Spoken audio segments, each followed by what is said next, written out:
The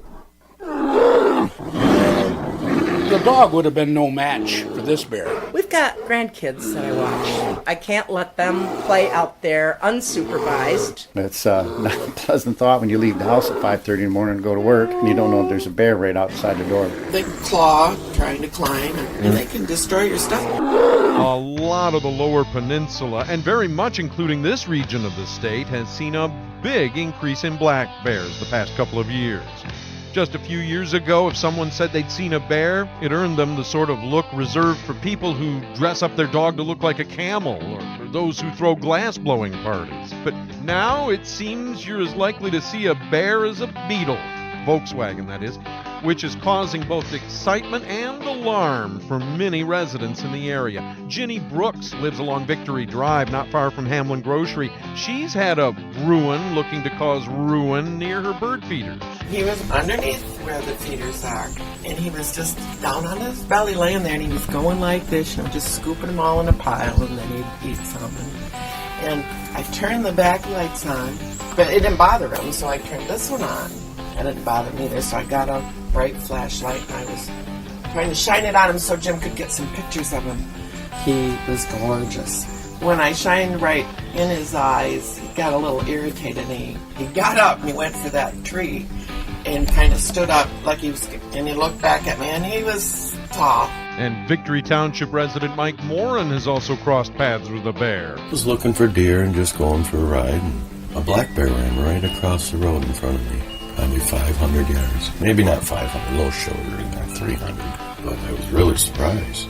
And in the middle of the day, that's what kind of surprised me. The Michigan Department of Natural Resources says Michigan is home to anywhere between 15 and 19,000 black bears, with about 90% of them in the Upper Peninsula.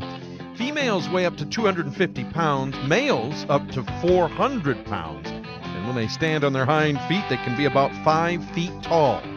Here's another way that male black bears differ from females. A male lives in an area that's about 100 square miles in size. A female confines herself to just 10 or 20 square miles, which means if you do see a bear, chances are it's a male out scavenging for food. And what do they eat? Pretty much everything. Berries, veggies, nuts, acorns, bees, ants, and more troublesome, people's garbage, pet food, and birdseed. And the DNR doesn't want bears to become too familiar with people, so they recommend you not leave garbage and birdseed out, especially at night when bears move about more. Not everybody gets that or chooses to get that advice. Ginny Brooks confirms that some of her neighbors actively invite bear visits. We were talking about it a week or so ago at a gathering, and I said, he wouldn't hang around if he didn't have food, if you take your bird feeders in. Oh, no, we want to get pictures of him. Brooks does not need the DNR to tell her that bears can be destructive. They claw, trying to climb, and they can destroy your stuff. So it's best to put, if you don't want to replace property and stuff, don't leave food out for them. Because they just keep coming back. He keeps coming back probably every third night.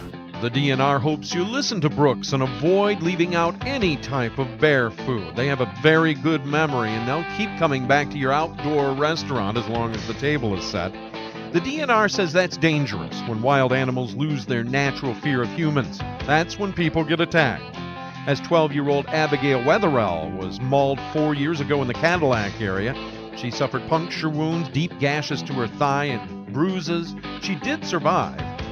Mankind's known for millennia the danger that bears possess. In the Bible, Proverbs says, "Let a man meet a bear robbed of her cubs rather than a fool in his folly." And like a roaring lion and a rushing bear is a wicked ruler over a poor people. In the book of Daniel, behold, another beast resembling a bear, and they said to it, "Arise, devour much meat." Admittedly, black bears are not big meat eaters, but they're big, and they're wild, and they can be unpredictable, and they need to be taken seriously. The DNR puts it this way: people must act responsibly when living or vacationing in bear country. But has the DNR itself acted responsibly over the bear issue in Michigan? We'll take a look when our Beware the Bears series continues tomorrow.